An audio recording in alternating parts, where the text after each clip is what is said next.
Φίλοι μου, σήμερα θα σας δείξω για το πώς βγάζουμε μια υγρασία που έχει δημιουργηθεί πίσω από το καλοριφέρ, έτσι, πίσω από το σώμα. Σαν αρχή, τραβάμε το καλοριφέρ, βγάζουμε το καλοριφέρ από εδώ, έχει και εδώ δύο βασούλες, το ξεκρεμάμε. Εάν δεν μπορούμε να το κάνουμε αυτό, φωνάζουμε κάποιον υδραυλικό για να μας το κάνει. Πρέπει πάντα να κλείνουμε το νερό, έτσι. Έχει κάποια διαδικασία τέλος πάντων, εύκολη βέβαια. Λοιπόν, τι κάνουμε τώρα σε αυτή την περίπτωση εδώ? Αυτή την υγρασία εδώ θα την αντιμετωπίσουμε πολύ εύκολα, με ένα απλό υλικό. Στην αρχή θα πάρουμε αυτή εδώ την ξύστρα και θα ξύσουμε όλα τα σταθρά.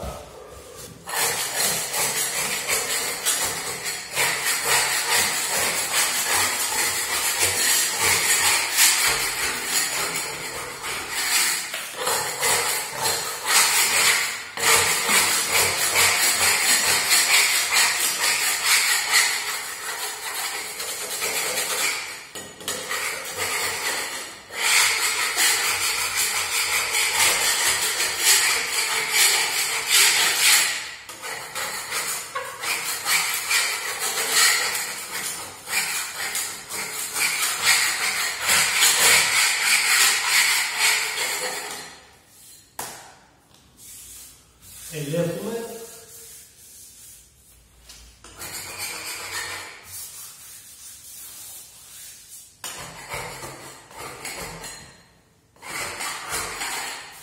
ωραία.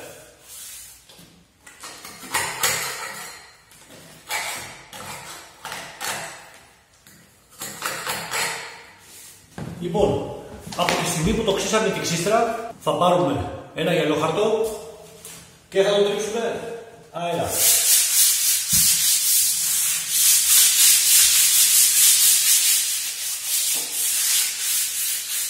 Μόλις τελειώσουμε με αυτό, θα σκουπίσουμε πολύ καλά.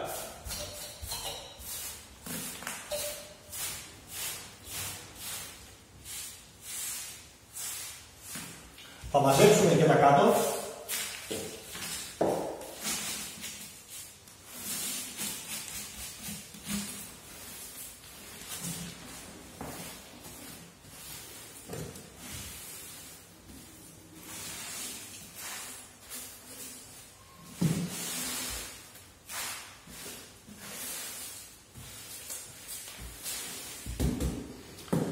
Εάν αναρωτιέστε για το πάτωμα, γιατί δεν έστρωσα, το πάτωμα θα τριφτεί σε αυτό το σπίτι όλο. Οπότε δεν υπάρχει κανένας λόγος.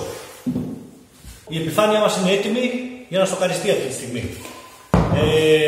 Θα τη στοκάρω με αυτό εδώ το υλικό. Είναι αφρόστοκος της Durostick. Είναι ένας αφρόστοκος τον οποίο δουλεύω πάρα πολύ. Ξέρετε, δεν κάνω διαφήμιση, απλά αυτό χρησιμοποιώ και αυτό σας δείχνω. Ένα κολπάκι για να δουλέψω τον αφρόστοκο είναι πάντα οι σπάτουλες μας να είναι βρεγμένες. Οπότε έχουμε εδώ ένα κουβά με νερό. Βρέχουμε τις σπάτουλες κατά αυτόν τον τρόπο. Οι σπάτουλες μας αυτή τη στιγμή είναι βρεγμένες. Το κάνουμε αυτό για να γλιστράει καλύτερα και να δουλεύετε, γιατί ο αφρόστοκος δεν δουλεύεται εύκολα. Μας φεύγει από τη σπάτουλα δηλαδή. Αλλά σαν υλικό είναι απίστευτο. Αφαιρούμε, όταν είναι καινούριος, αφαιρούμε τη μεμβράνη και μετά μόλις τελειώσουμε τη δουλειά μας τη ξαναβάζουμε, γιατί έχει την ιδιότητα να στεγνώνει και να σκληραίνει η επιφάνειά του.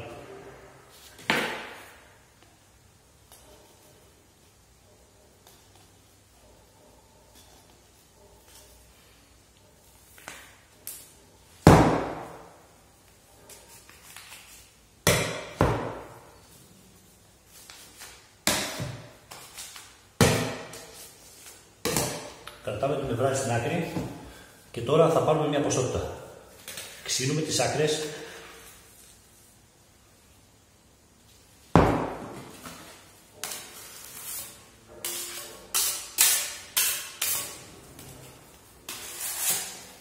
Λοιπόν, είμαστε έτοιμοι. Όσο δουλεύουμε το κλείνουμε το καπάκι ελαφριά για να μην στεγνώνει πάλι και ξεκινάμε το στοκάρισμά μας.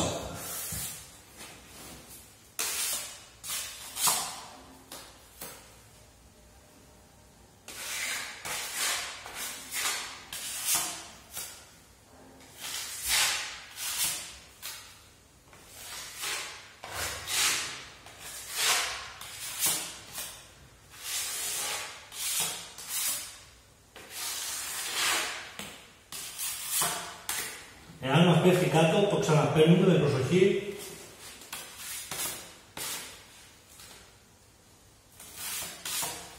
Ξαναβρέχουμε να βρέχει τη σπατούλα. Αυτός είναι ο λόγος που πέφτει.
Το μεριμέτι μας είναι έτοιμο.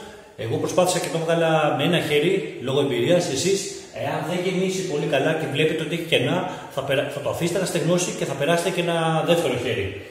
Τώρα, το αφήνω και εγώ να στεγνώσει καλά και μόλις είναι έτοιμο θα το περάσω με το χρωματάκι του. Το οποίο θα είναι αυτό το μοβ. Έτσι. Θα το δείτε σε λίγο.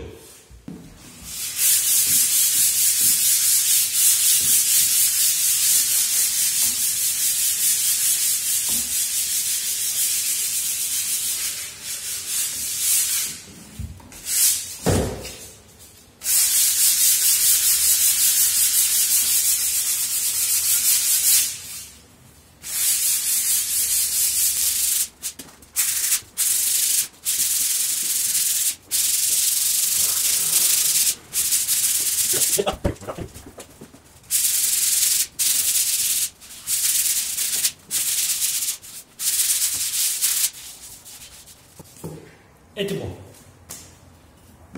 Ξεσχολίζουμε.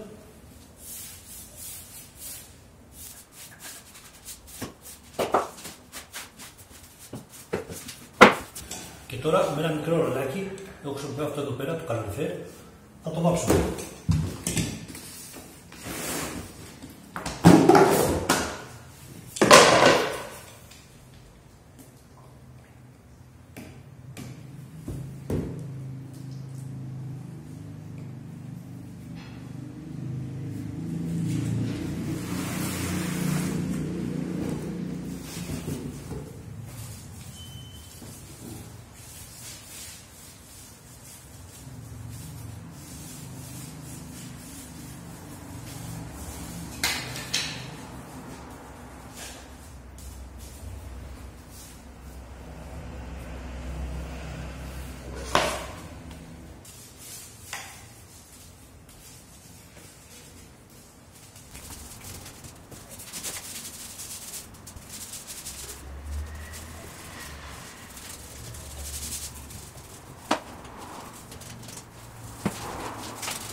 Το πρώτο χέρι τελείωσε. Για να επισπεύσουμε τη διαδικασία στεγνώματος μπορούμε να χρησιμοποιήσουμε ένα στεγνοτήρα.